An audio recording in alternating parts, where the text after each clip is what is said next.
नमो तस्से भगवतो अरहतो सम्मा संबुद्धस्से अत्तानं चेतथा कैरायतन्यमनुशासति सुदन्तो वत धम्मेथ अत्ता हि किरदुन्दनो। अगर कोई दूसरों को उपदेश देना चाहता है तो उसे पहले अपने आप को उसके अनुरूप होना चाहिए। इस प्रकार अपना इंद्रियों को दमन कर लेता है तब उसका उपदेश सफल हो जाते हैं। स्वयं को अनुशासित करना ही सबसे चुनौती का काम है। प्रिय उपासक उपासिकाएं, आज भी संडे महाबोधि धम्म सभा में धम्म सभा को शुरुआत करने का धम्म चिंता धम्म उपदेश देने के लिए मुझे निमंत्रण किया, मौका दिया। उसके लिए आप सभी लोगों को धन्यवाद। हर सप्ताह की तरह इस बार भी मैंने आपके समक्ष एक गाथा प्रस्तुत किया अत्तवर्ग की। इस गाथा के द्वारा भी आप हम सबको एक बेहतर उपदेश मिलते हैं। ये सांसारिक जीवन सफल बनाने के लिए और इस सांसारिक जीवन से मुक्ति पाने के लिए।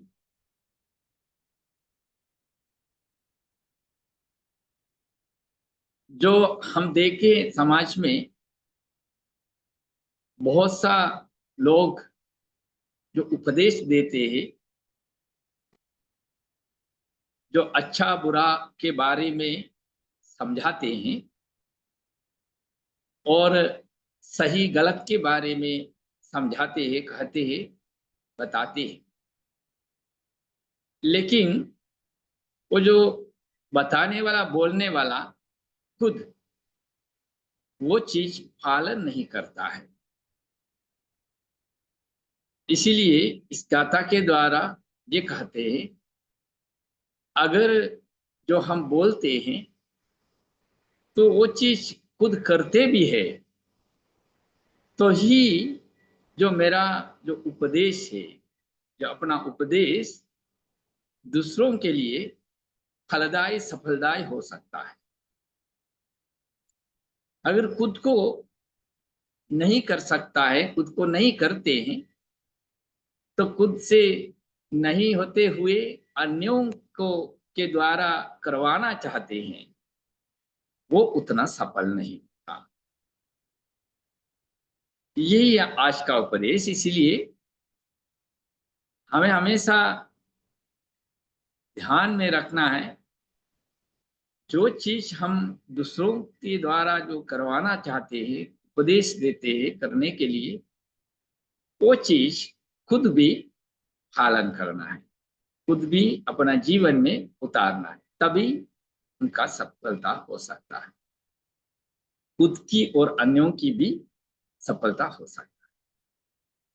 इस उपदेश के पीछे एक घटना भी है, हमेशा की तरह वो घटना भी हम आपको समझाएंगे, आपको बताएंगे। तिलोगुरु सम्यक संबुद्ध श्रावस्ती में रहते वक्त समय एक वार्षावासिक समय में एक प्रधान भिक्षु के साथ कुछ भिक्षुओं का दल साधना में गया। जो और प्रधान जो वो मेन भिक्षु का नाम पधानिक तिस्स नाम से, वो उसी ग्रुप में जो लीडर थे, मेन थे, उन्होंने और अन्य युवक कुछ भिक्षुओं के साथ वर्षावासिक समय बिताने के लिए कुछ आश्रम में, विहार में चला गया, वन में। फिर उन्होंने अपना युवक भिक्षुओं को समझाया, जो बुद्ध के उपदेश के अनुसार हम सब मन लगाकर और अप्रमादी होकर ध्यान साधना करना है और निर्वाण की मार्ग पे उत्साह करना है, कोशिश करना है। फिर ऐसे जो समझाते हैं, लेकिन वो जो पदानिक तिस्स जो गुरु है, वो खुद उस चीजों को पालन नहीं करते हैं। वो अन्य शिष्यों के लिए उपदेश देकर फिर ये खुद लेट जाता है, लेट जाता है। थोड़ा देर के बाद इनको नींद आ जाता है। फिर जो युवक भिक्षु रात्रि समय में पहला पहर वो लोग जो गुरु के उपदेश के अनुसार वो कोशिश करते हैं और ध्यान साधना करते हैं। तो दूसरा पहर शुरुआत, पहला पहर खत्म होते ही वो लोग अपना कक्ष में विश्राम करने के लिए जो उठ जाते हैं, तो पदानिक तिस्स जो गुरु जो है, वो नींद से उठकर फिर उसी युवक भिक्षुओं को बताते हैं, आप लोग दोबारा साधना में लग जाए, और दूसरा पहर भी साधना में लगा देते हैं। फिर वो पदानिक तिस्स जाकर लेट जाता है, फिर उनको नींद आ जाता है। फिर दूसरा पहर जो रात का समाप्त होते होते जो युवक भिक्षु फिर वो लोग विश्राम आराम करने के लिए सोचते हैं, तो वहां ध्यान से उठकर जो अपना कक्ष में जाने के लिए जो चलते हैं, तो पदानिक तिस्स जो गुरु ने फिर उठकर नींद से उठकर आकर युवक भिक्षुओं को फिर समझाते बताते हैं, जो अपमादी होकर हम लोग काम करना है और मन लगाकर ध्यान करना है, इसीलिए आप लोग और ध्यान करिए। इसी तरह ये पदानिक तिस्स फिर जाकर के लेट जाता है, सो जाता है। वो खुद पालन नहीं करता है, अपना युवक जो भिक्षुओं के द्वारा करवाना चाहते हैं। फिर ये युवक भिक्षु भी रात भर जो जाग कर रहना पड़ता है, जो कोई विश्राम मिलता नहीं है। तो ऐसे होकर ये लोग थक गया। कुछ दिन के बाद इन लोगों को बहुत थक गया, और भी इन लोग का मन में अच्छा नहीं लग रहा है। तो ये लोग एक दिन ऐसा सोचा, ये गुरु ने हम लोगों को ऐसा काम पे लगाते हैं और ध्यान में लगवाते हैं, ये खुद कैसे क्या कर रहा है हम लोग देखना है करके ये लोग खुद जाकर देख रहा है, उन लोगों को उपदेश देकर उनका गुरु क्या कर रहा है। देखने में तो गुरु तो आराम से सो रहा है, तो हम लोग को काम में लगवाता है, वो तो जाकर सो जाता है।